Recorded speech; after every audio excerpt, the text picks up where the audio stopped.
Hello everybody and welcome to Mercury 80. So I am in a little village not far from where I live, and I was passing through this woodland. This woodland actually unnerves me at night time. In the daytime it's beautiful and it feels beautiful, looks beautiful, but there is a road that runs right through the middle of this woodland, and I would not want to stop there at night time. I can't explain why, what the reason is for it. There's just no way I would stay anywhere here. I would not walk through this forest at dark, and a lot of people have the same feeling. Actually, not far from here, within this woodland, is a cross that has been placed. It's a crucifix. And I think it's very old, it's been there a very long time. And I think there's something about that. I'm wondering why that's there. So today I wondered if you had any thoughts on Xanue people's types. The people that we speak to, Abax family, Athenian, Daciagea,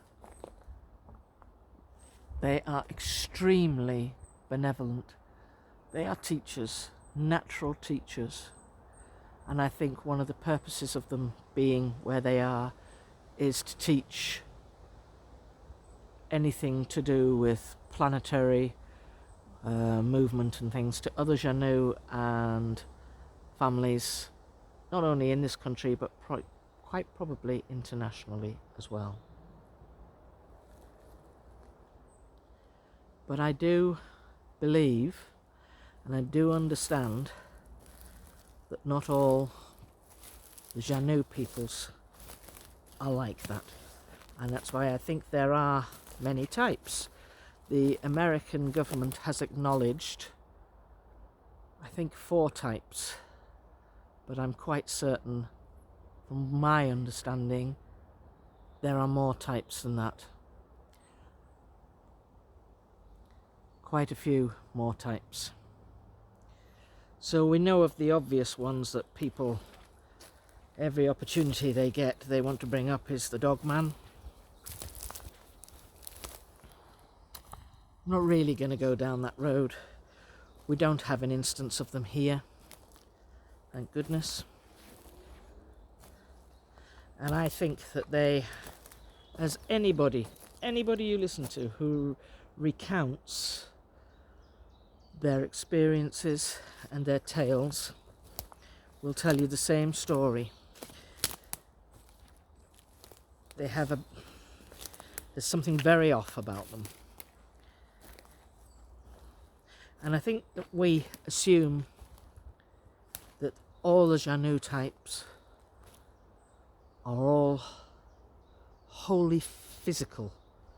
I think they have the ability and the capability to be physical and, if you like, ethereal, energetic. It is thought, and by many people who witness Xanue, Sasquatch, they say how aggressive and offensive I think they're just very proactively defensive. Now, I am not going to challenge in any way anything that anybody says about them being aggressive. I am wholly certain that they will protect their properties with everything they have. I think they send out warnings, and I think we are unable to understand these warnings. So they have to be more overt, throwing stones near you and around you, and if you don't get the message, the stone or the boulder will be a pretty direct hit. I don't think there's any mistake about that.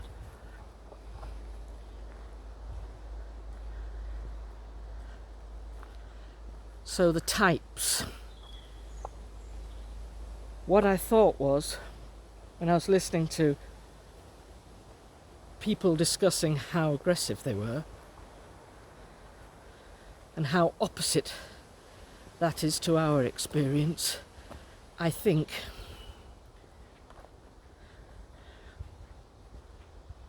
I wonder if you would be able to put yourself in the position of the Xanue person, the Bigfoot. So imagine you have your family,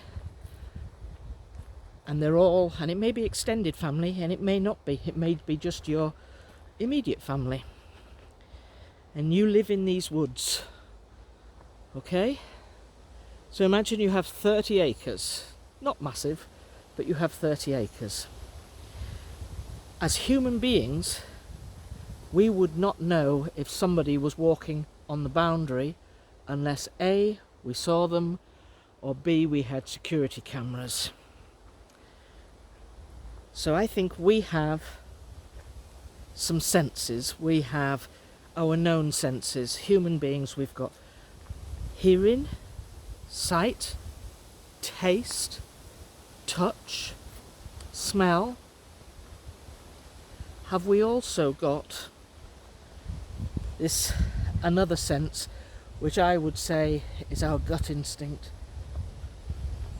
If we feel something is off, if we feel something is wrong, we feel threatened, you get a tightening in your stomach, or the hairs go up on the back of your neck, or you just get the feeling, no, I don't want to be here, I don't want to do this. And I think that's another sense. Now that is the sense that I think that the Xanue people have in leaps and bounds, absolutely leaps and bounds. I think they are able to tell because of the way our energy, we all have energetic boundaries around us, and I think we push energy as we're walking through it, running through it, driving through it. They know that we're here.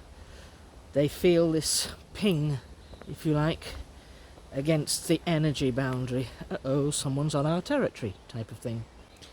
So out go the scouts, who won't be far away, and they'll be the ones who are kind of protecting everybody. So this is when I think people start to hear the wood knocks, and it's like the tom-toms. Hello, someone's here. Be on your guard. It's an alarm type of thing. This is just my thought on this, which is only natural if you have got elderly parents in your group or elderly relatives. You want to protect them. They're not going to be able to run very fast. You want to protect them. You might have young children, very young children, and you're going to protect them at all costs. So the minute you hear that, everybody is on their guard. When they've heard that wood knock go up, people are on their guard. It's like alert. So if somebody is on your territory, you are going to start being very proactively defensive. And I'm thinking, if you put yourself into the Xanue's position, you have stood and you've watched them. You've watched human beings. Put yourself in the position of the point man, like a military type of person who is surrounding the borders of the territory. These are the ones, like I say, that would send up the wood knocks. So you see somebody coming with a bow and arrow, and you'll have observed them, because that's what Xanue do. They watch, they observe, they see the arrow leaving the bow, hitting its prey, down goes the deer. They need to keep out of sight of a bow and arrow. Fortunately, they haven't got a long range, so they're able to do that. Then, some centuries later, human beings, man evolves, and he has a gun. And now they're standing, watching, observing, melting in with the forest. And they see man pull this gun up to their eye, aim it at the deer, drop the deer. The deer's down. And they realise whatever that is very, very powerful. Now, if man isn't fast enough, maybe that Xanue, Sasquatch, Bigfoot, whatever you want to refer to them as, maybe they'll get to that deer before you. And they'll think, well, this is the area we've come to settle in. We chose it because of the amount of food available. And we're having it. It's our food. And as they eat it, they probably will come across the bullet and they'll realise that is what is going to take them down. So they now know what a gun is. There is no mistake. They know exactly what a gun is, what it does, and how it will affect them. So yet again, I'm saying to you, put yourself in the place of the Sasquatch. Man goes out, and of course he's going to be armed. He'd be foolish not to. If there's any way you're going to come across a bear or a mountain lion or even a rattlesnake, whatever, you're going to protect yourself, of course. You'd be foolish not to. There'd be wolves, coyotes, whatever. You've got to protect yourself. But the Xanue people see you as a threat because they don't want you to use that gun against them. They can't survive. It's not an equal fight. And this is where I think they become very proactively defensive. Because quite honestly, when you listen to witness statements, oh, I saw this Bigfoot, this hairy monster standing there, and I just shot at it. And you hear people saying things like that. They don't even know what they're shooting at. They've just raised the gun, bang, bang. And that's what I think may be one of the reasons why the Sasquatch, the Xanue, appear to be very aggressive. They've got to get in before you do. The defence of their family, their realm, has to be primary. Their children depend on them being defensive. Their older grandparents depend on them being defensive. If I was to put you in the position of the Sasquatch and imagine that this forest is your home, so transfer it to your house. Say over there might be your kitchen area. That'll be where you all sit and gather round and rip apart your meat and eat it. So if someone brings a deer back, that might be where you're going to sit and eat it. In this area you might have a little bit more cover in the back there, so that might be a sleeping area. And then say way over here it might be a nursery, might be an area that you've got children playing at. So you need to protect everybody. And then imagine that you're having happy families with your Sasquatch family, and you see a human being coming in, gun at the ready, and you think, how dare you come into my home with your gun? So it'd be much like a strange person coming into your house, onto the property where you live, barging through your front door, looking towards your kitchen area, and you might be sitting eating or resting, raising a gun to its eye and taking a pot shot at you in your kitchen. You'd be enraged. You'd be absolutely livid. It might be that where your children are, soft target, easy target, you might see them raise the gun to the eye and aim at where your children are playing. You'd want to absolutely hammer that person into the ground. And I think that is the Sasquatch experience of the human being. It might be that in your resting up area, which we thought would be over here somewhere, it might be that you've been taken by surprise. You're on point over here.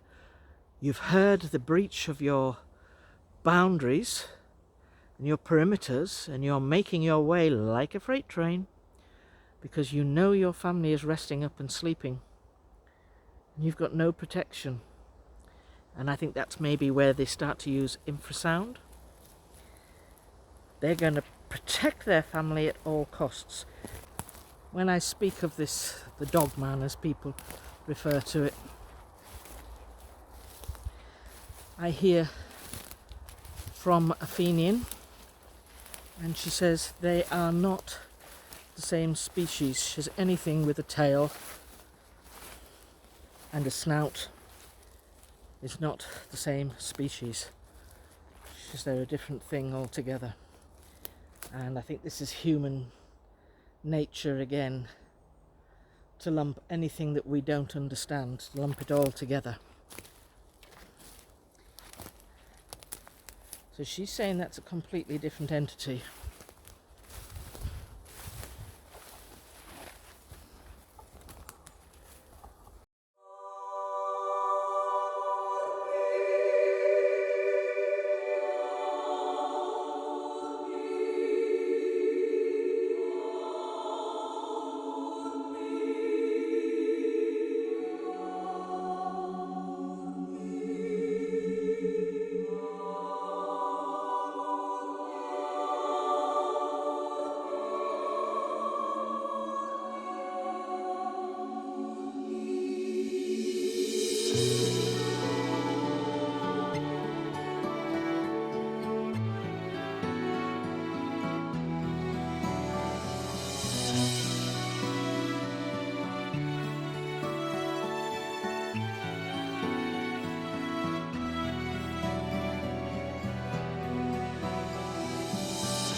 So I thought, bring you here, see this forest. And that's what I wanted to talk about, was types. Types of Xanue. I think it does make a difference. And some areas they seem to be very benevolent and willing to teach and to share some knowledge and their information. And I think there are other areas where it's just absolutely, don't go anywhere near it. You don't know what you're dealing with. And I think that's because there are different types. There are certain Bigfoot channels. I'm thinking of Bama, and she has a dogman on her area. I think she gets on fine. She's very respectful, really respectful. It's beautiful to watch the way she walks through the forest, and they clearly love her a lot and respect her a lot. I imagine that they would be quite protective toward her as well. But that's lovely to watch, and I don't know that there are many that will have that experience.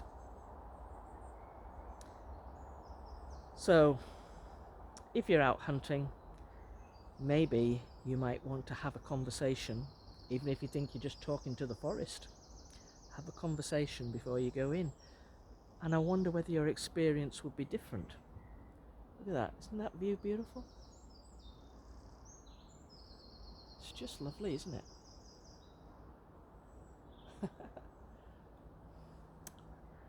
Take care. Till next time.